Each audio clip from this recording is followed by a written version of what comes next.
Merci. Nyata. J'ai donné le...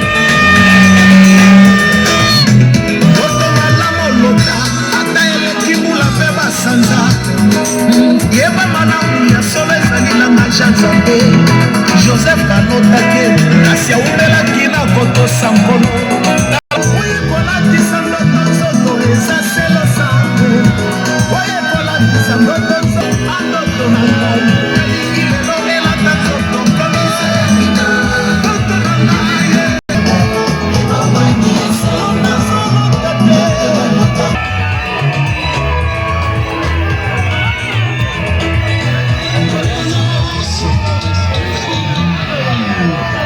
Réellement vous aimez le CEPOMAD.